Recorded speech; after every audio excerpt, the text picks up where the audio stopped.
Hi everyone, welcome to this introductory lesson on how to use the pen tool in Adobe Illustrator. I'm going to keep it quick and easy. This is really geared for people who don't have much experience with it and just want to figure out how the basics work.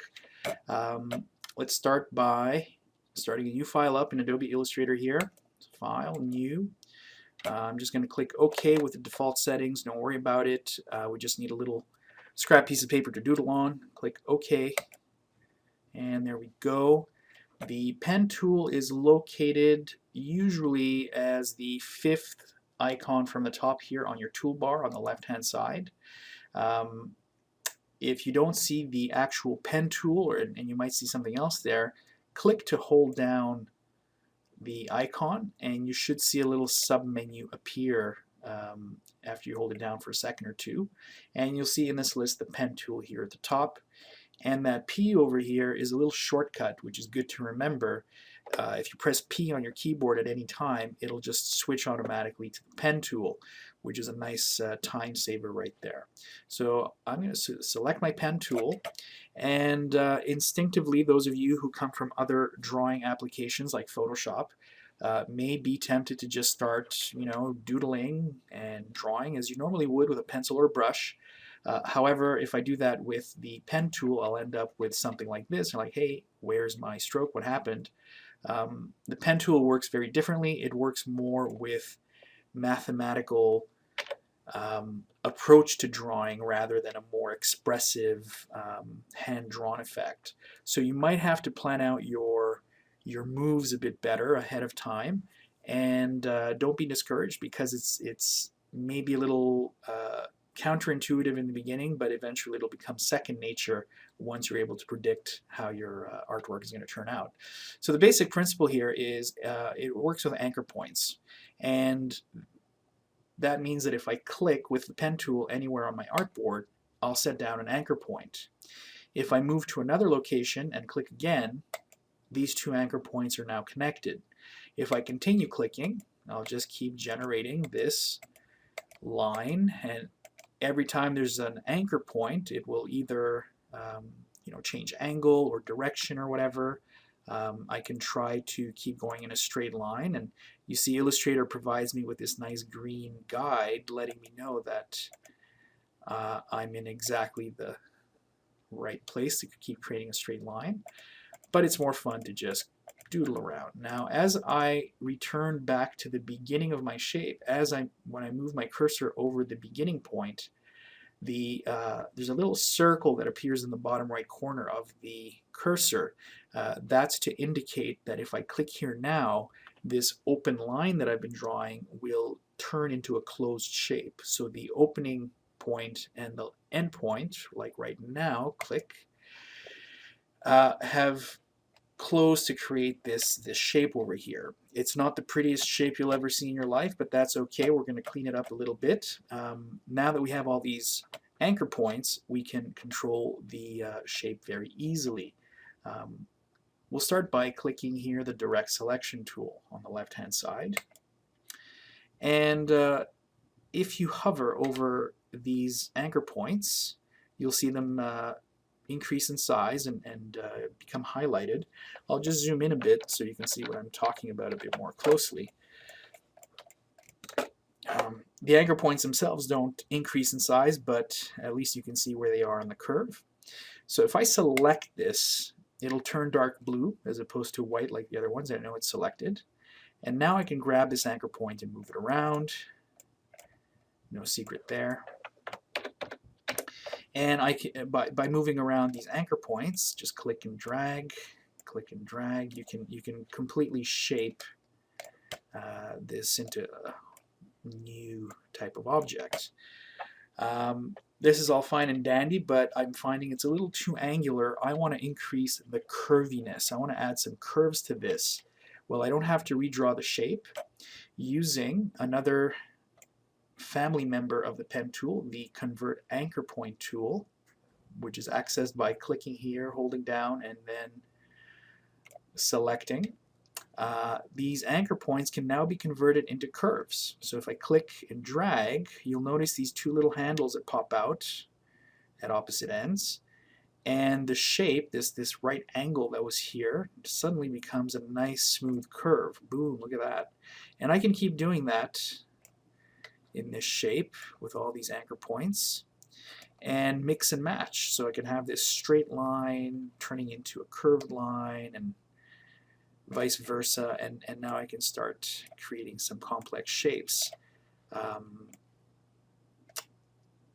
Sometimes not very successfully. If I overdo it, then you'll have this like little swirl over here. It means that it's not wrong, it's just unusual to look at. So to fix that, you can maybe control one of these handles to fix it.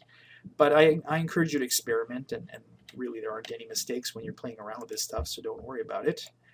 And as you can see, you can even grab a line and move the line itself in the shape to alter things.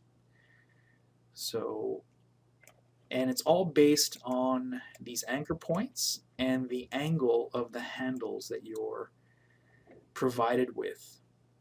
And most of the stuff is calculated mathematically, so you could just go by eye and figure it out.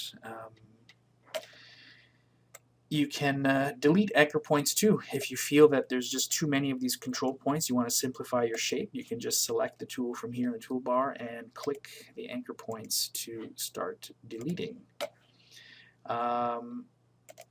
You'll notice anchor points like this, which go from a nice curvy shape to a very sharp edge that curves the other way. There's only one handle on this guy. What if you want to fine-tune this area? You can go back to your Convert Anchor Point tool, click this anchor point, and just drag it outwards to get handles on both sides. Now with the Anchor Point tool, you can also grab handles individually. And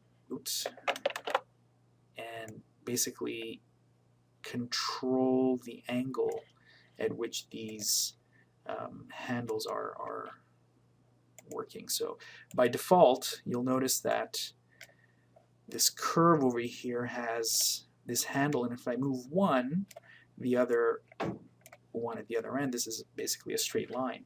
The Convert Anchor Point tool allows you to independently control these curves. So now you can make a very sharp edge like this, which is hard to do freehand.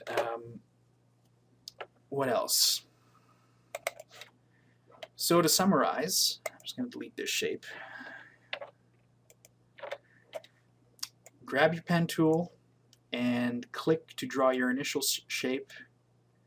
Another one here, another one here, another one here, and that's a total of 4 anchor points. I should mention that it's probably best to draw shapes with the fewest amount of anchor points possible, because that's when you'll really get the smoothest curves. You get that nice, elegant look to your shapes, and it's a lot easier to control and fine-tune. If I were to have this type of shape but with many more anchor points, and then we close it. If I want to get that nice smooth curviness, I have all these anchor points to keep track of and 2 handles, and it can get a little tedious and cumbersome constantly moving these, and you switch one and it changes the other. It's a pain in the butt. So if you find yourself in that situation where you can't get that nice smooth curve, grab your Delete Anchor Point tool and start simplifying your shape. And you'll notice as I start doing that, even on this one, little things like, oh, you see there's a little straight line that we have to fix later. Okay, now go back to my Convert Anchor Point tool. This little sharp corner should be round. Click and drag. Beautiful. Let's reset that one. There you go. And already this shape is starting to take on a much smoother, more appealing appearance. And again, if you start seeing this kind of business here, you don't really need that. You can just delete that anchor point, the shape automatically adjusts to accommodate that new set of anchor points, and then you can just fine tune it that way. Look at that. Now you got a nice smooth curve. And again here, if you got that bump over here, that lump that you're going to spend an hour trying to get smooth, just delete it and then fine tune your curve, and look at that. Boom, look at that nice curve. So to sum up, pen tool works with points. Clicking will give you straight lines. Clicking and dragging will give you smoother curves. Clicking on the starting point will close the shape. Your direct selection tool will allow you to control these anchor points. You can even click on the line itself to move it, although your results may vary depending on the type of line you're using. But everything is editable, and as always, keep it simple. The fewer anchor points you have in your shape, the smoother those curves are going to be and the easier to control overall. I hope this was helpful and gave you a good overview of the pen tool. There's a lot more. You can do some pretty complex stuff with it, but take some time to practice with the tool first, and hopefully we'll have something a bit more in-depth to look at in the near future. Check out some of the other stuff. Thanks for following along. Talk to you soon.